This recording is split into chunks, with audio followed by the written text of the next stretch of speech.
Comedy is a civility test. Now, what is civility?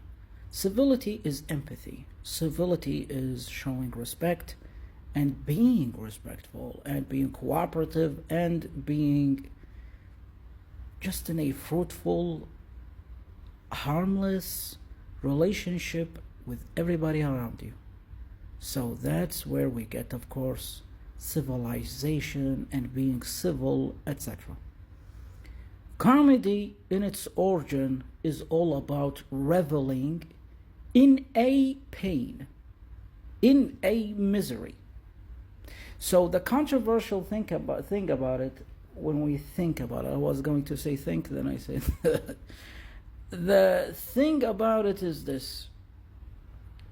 From Greek, it is from komos, odi. It means to revel, to relish, to be delighted, to enjoy unapologetically. Zero shame, zero guilt. And that's why when people, let's say, have some kind of a misfortune, they feel offended if you laughed at their misfortune, because you're indicating that their misfortune is a delight, and that is painful, that has no civility, it has the opposite of empathy. And the thing about that is that we feel like isolated. You're not going to help me, you're not going to aid me. And that's why we excuse children, because we're not expecting children to assist us, to aid us. So again, when people get offended about comedy, they might reassess their judgment when they are themselves are empathetic towards who was laughing at them. Okay, so this is exactly why comedy is a civility test, because civility means empathy, means that you understand who you're dealing with. Odi, which is the other part of the word comedy, means singing. So it's not necessary that you are actually singing what you're saying, and the etymology behind comedy is very interesting, and it's related to democracy, by the way. But for now, we're just going to go and understand its syllables. Comedy. From komos, odi. Komos to revel, odi, singing. So it is to talk in a way that makes people focused. They feel your charisma. They suspend their disbelief. They get into your story. They pay attention. It's like you're singing to them. And they are reveling. They're enjoying what you're saying.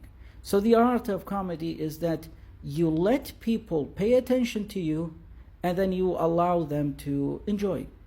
And this whole physiological thing that happens, which is laughter, is supremely physiological. It is physiological. It is completely materialistic. It's bodily. So the power you have over people is immense. Making people laugh is something that is truly powerful. However, it is a civility test. And I do sincerely believe that every generation, you can mimic their emotional intelligence and their harmony and their civility by how far they actually allow comedy to go. I mean, if you have a generation that is overtly sensitive or overly sensitive, and they choose to get mad, and I think sincerely it gets to be a choice. When it's something of a habit, then it is a choice. All right, if it's not an occasional thing, then it is a choice. I think it says a lot about how harmonious this particular generation is emotionally. And it's not a judgmental thing, it's a measurement. So what's wrong? When we identify what is wrong, we might as well solve it. And the best way to, let's say, shake things up is with the laughter of comedy. Comedy can be supremely revealing. Comedy is absolutely a human necessity. And in any generation, in any society, if they allow their comedy to be more playful, all right, then it is a sign of collective maturity. It is.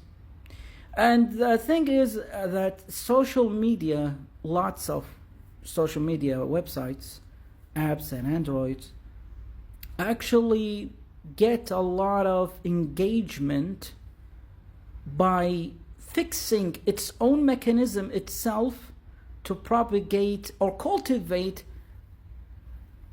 fury,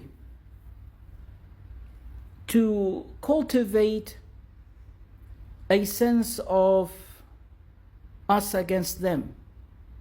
And it separates societies itself from it, separates natural elements of the society itself, like old people, young people, fat people, thin people, this and that, and then to other more sensitive categorizations.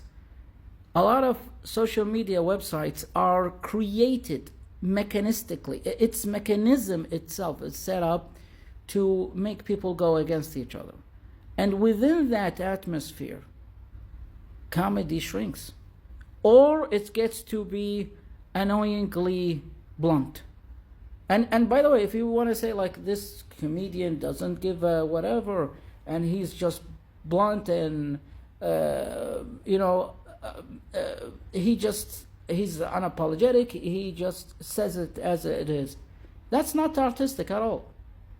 No, but he's brave, he's bold, etc. Then he's not that artistic. The subtlety of it all is where its deliciousness lies. Because comedy is all about misery. And guess what? When you have a generation that is very sensitive, there is a lot of pain. They didn't cause that pain. It's just that the current situation is that there is a lot of misery and pain.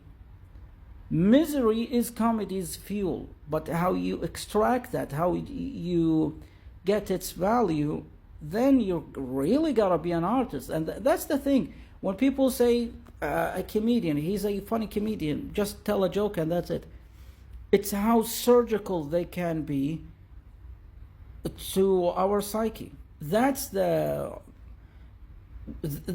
what makes them really admirable. That is exactly what makes them admirable.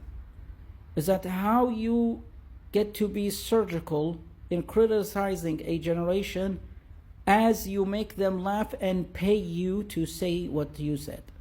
How can you do that? Then you're really an artist.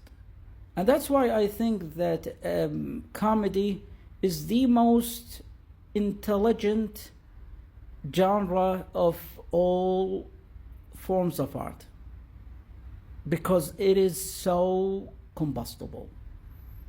And I'm really excited about learning Greek, because they still to this day have the best comedy around in the whole world.